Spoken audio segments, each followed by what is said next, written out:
श्री सुखदेव गोस्वामी कहते हैं कि देवता और असुर सभी अमृत पीने की लालसा से पहले शुद्ध हो गए, स्नान किए और दान दिए। कई प्रकार से उनका स्वास्थ्य वाचन किया गया। जीवन में एक बहुत बड़ा अवसर है तो खूब अच्छा से नहा धो करके अमृत पीने की तैयारी में है। तो देवता लोग नहा रहे थे, टीकाकार कहते देवता लोग नहा रहे थे इसलिए देखा देखी असुर भी नहा रहे थे, लेकिन ऐसी बात नहीं है। वे लोग भी स्नान करके ही भोजन करते थे और अब तक बहुत दिन से उपवास कर रहे थे। समुद्र मंथन चल रहा था तो बीच में कोई नाश्ता चाय पानी सब नहीं होता था, लगातार काम होता था। तो श्रील सुखदेव गोस्वामी उपोष्य शब्द जो कह रहे हैं उसी के लिए कह रहे हैं। उपवास तो पहले से ही कर रहे थे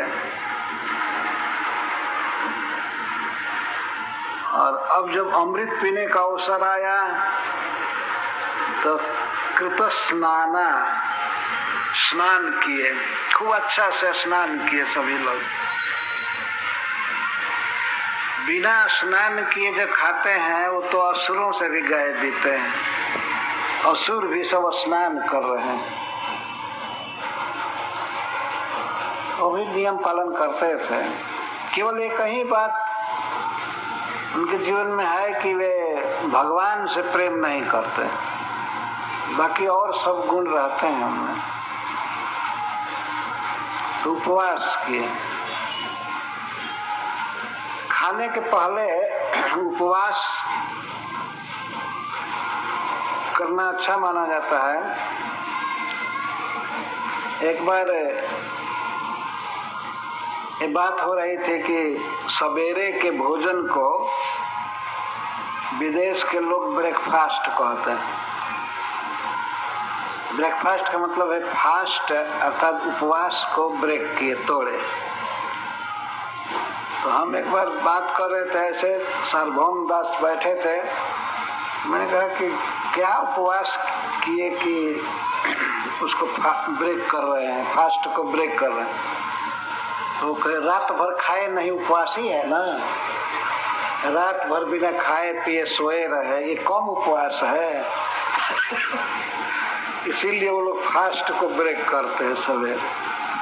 हम लोगों के यहाँ ये नहीं कहते, हम लोग जलपान कहते हैं। प्रातःकालीन भोजन को जलपान कहते हैं। जल खूब पीना चाहिए, यही प्रातःकालीन भोजन है। और चीज बहुत कम खाकर जल अधिक पिया जाता है, इसीलिए उसको जलपान कहते ही हैं। लेकिन उन लोगों में, विदेशियों में तो ये ब्रेकफास्ट है, लंच है, डिनर है, ऐसा सब शब्द का प्रयोग करते हैं।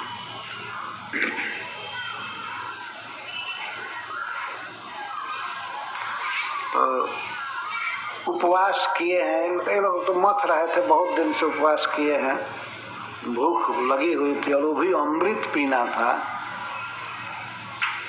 तो उपवास करके स्नान किए और स्नान करके यज्ञ किए, हवन किए। हुत्वा च हविषा नलम, हविषा हविष्य से, घी से, अनलम हुत्वा आग में आहुति दिए। देखिए यह नियम है, भोजन करने से पहले जप तप करना चाहिए, दान देना चाहिए। भगवान श्री कृष्ण ने द्वारका में प्रतिदिन 14,000 गाय दान करते थे। 13,000 कुछ 100 बंधी हुई गौएं थी। इतना निश्चित था, प्रतिदिन दान करते थे, हवन करते थे। तो ये सब लोग हवन किए और दत्वा गोभी प्रभुतेभ्य दिए दान दिए। किसको दिए?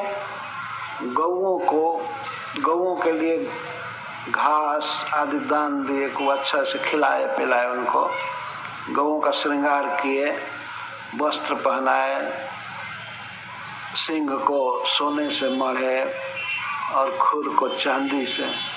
ये गौओं की सेवा थी। और उनको पर्याप्त भोजन दिए और ब्राह्मणों को दान दिए। इसके साथ ही साथ भूतेभ्य, क्षत्रिय, वैश्य या शूद्र सभी मनुष्यों को और अन्य जीवों को भी दान देना चाहिए। तो दत्वा गो विप्र भूतेभ्य कृत स्वस्तेना द्विजय। और ब्राह्मणों ने इनका स्वस्तिवाचन किया। वेदों के कुछ मंगलमय श्लोक को लेकर के उनके जीवन में अच्छा दिन आवे, स्वस्थ रहें, सभी सुखी रहें, चिरंजीवी रहें, निरोग रहें इत्यादि बात कह करके आशीर्वाद दी। तो समुद्र मंथन जब चल रहा था तो उस समय अपने सब ब्राह्मण, पुरोहित आदि भी सब गए थे, यही लोग आशीर्वाद दे रहे हैं। सारा समाज गया था वहाँ। देवताओं को हो सकता है बृहस्पति जी आशीर्वाद दे रहे होंगे, दैत्यों को शुक्राचार्य जी दे रहे होंगे, और भी अनेक ब्राह्मण होंगे, सब आशीर्वाद दे रहे। आशीर्वाद की जरूरत है। आशीर्वाद की कामना करनी चाहिए साधुओं के द्वारा, ब्राह्मणों के द्वारा। और आशीर्वाद जो व्यक्ति प्राप्त करता है तो उसको घाटा क्या है?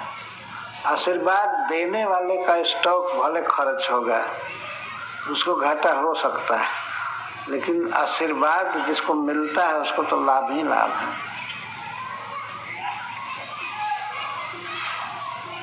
तो ब्राह्मणों का आशीर्वाद उन्हें प्राप्त हुआ, स्वस्तिवाचन हुआ और यज्ञ करके, दान करके, इसके बाद अपना श्रृंगार किए, नया नया वस्त्र पहने। देवता और दानव सभी जथोपजोषम, जथा उपजोषम, उपजोष का जोश माने प्रीति, सुख, जिसको जैसा अच्छा लगता था, जैसी रुचि थी, वैसा वैसा वस्त्र पहने।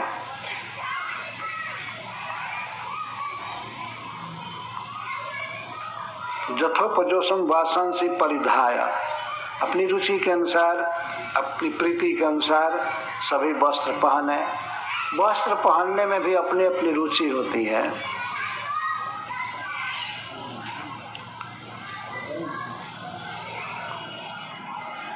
कोई कोई रंग पसंद करता है, कोई कोई रंग पसंद करता है, कोई कोई डिजाइन पसंद करता है।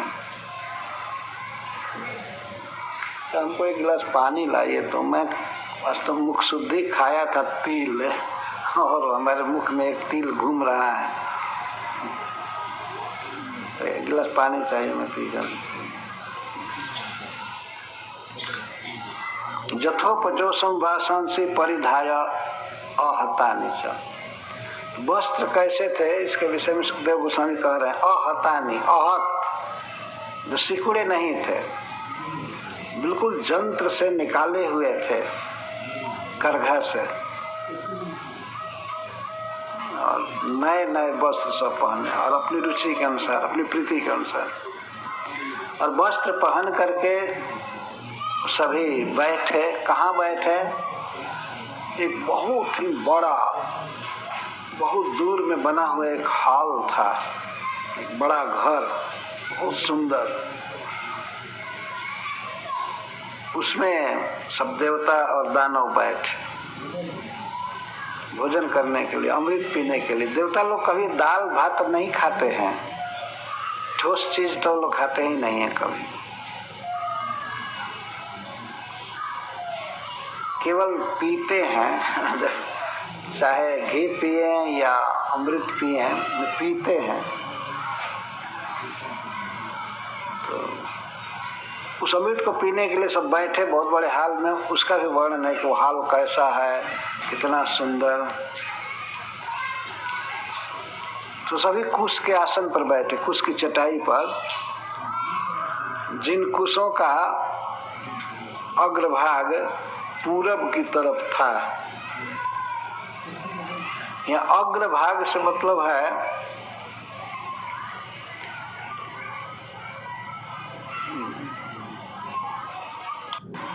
एक तिल डिस्टर्ब कर रहा था।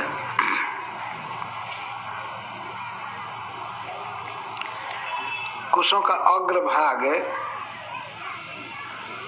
पूरब की ओर था और ये देवता और दैत्य जब बैठे तो इनका मुख किधर था? पूरब की ओर मुख करके बैठे थे। प्रांग मुखेशु, प्राग प्राची दिशा, पूर्व दिशा में मुंह होता है।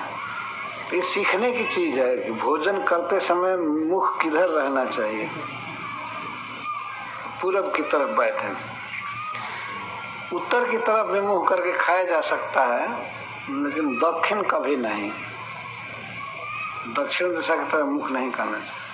अब आज के मनुष्य तो ये सब विचार ही नहीं करते हैं कि किधर मुंह करें, किधर क्या करें, कहीं भी बैठ जाते हैं। राउंड टेबल, डाइनिंग टेबल बनाए हैं। तो भाई जी हनुमान प्रसाद पोद्दार कहे थे एक बार, जब से ये डाइन घर में आई है भोजन का सारा शिष्टाचार बिगड़ गया। डाइनिंग टेबल को कहते थे।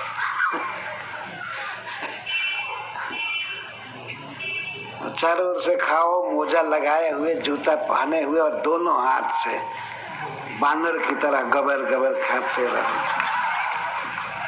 अरे एक हाथ से खाना चाहिए, एक हाथ को खाली रखना चाहिए।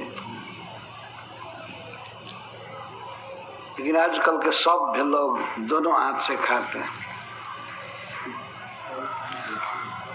ये असुर से भी गए बीते हैं। असुर तो ढंग से यहाँ बैठ रहे हैं, सब पूर्व दिशा की तरफ, खाने का सब कुछ आसन है। कहाँ भोजन करने के लिए बैठे? देवता हैं, दैत्य हैं, सबसे बड़े धनी लोग हैं, लेकिन कुश की चटाई पर बैठे, नीचे बैठे अमृत पीने के लिए। एक एक बातों पर ध्यान देना चाहिए। कुशेषु प्राविशन सर्वे प्राग अग्रेसु अभिभूषिता, सब श्रृंगार किए थे, आभूषण पहने थे और कुश के आसन पर बैठे। प्राग मुखेशु उपविष्टेशु, पूरब के तरफ मुख करके बैठे। जब हम लोग अमृत वितरण की बात सुनते हैं तो कभी कभी ध्यान आता है कि देवता उस साइड में बैठे हैं, दैत्य इधर बैठे हैं, सामने सामने बैठे हैं। पहले क्या हुआ कि जब बैठने के लिए कहा गया सब बैठिए बैठे, चाहे घंटी बजी होगी कि अब अमृत बांटा जाएगा। इसके बाद जिसको जहां सीट मिला, जहां आसन लगा था, ऐसे बैठने लगे। तो देवता दानव सब मिश्र बैठ गए, क्योंकि अमृत पीने का समय आ रहा है तो कौन अनुपस्थित होगा। कहते कि हमारे इस कान में दो मंत्र हैं, एक भगाने का और एक बुलाने का। एक उच्चाटन मंत्र है जो भगाता है और एक आकर्षण मंत्र। तो उच्चाटन मंत्र क्या है भगाने का? ओम नमो भगवते वासुदेवाय, मतलब कथा चालू हो रही है, भागो कोई बहाना करके इधर उधर, ऑफिस में चाहे अपॉइंटमेंट का बहाना करके कहीं कुछ। ये भगाने का मंत्र है। और बुलाने का मंत्र महाप्रसादे गोविंदे, तो जो जहां रहेगा वहीं से भाग कर आ जाएगा। ये अब आकर्षण मंत्र बोला जा रहा है। तो इस काल के दो मंत्र बड़े प्रसिद्ध हैं। और ओम नमो भगवते वासुदेवाय सुनने पर सुन करके भी बहुत देर से आते हैं। ये उच्चाटन मंत्र है। कभी कभी तो कहते हैं अभी तो राधा माधव गाया जा रहा है, तो ये किया जा रहा है। तो पहले चले आएंगे तो बहुत बड़े घाटे में हो जाएंगे। लेकिन है ही उच्चाटन मंत्र, तो अब क्या करे। उच्चाटन कहते हैं जो ठेले दूर करे। ये मंत्र के विषय मैं नहीं कहता हूँ, सार्वभौम दास एक बार कहे थे, तो उच्चाटन मंत्र और आकर्षण मंत्र शरीर विद्या जल चाहे महाप्रसाद गोविंद जो भी। तब यहाँ तो आकर्षण मंत्र चालू हुआ था तो पूरा हॉल ठसाठस भर गया। अमृत पीने के लिए सब तत्पर हो गए, बैठ गए।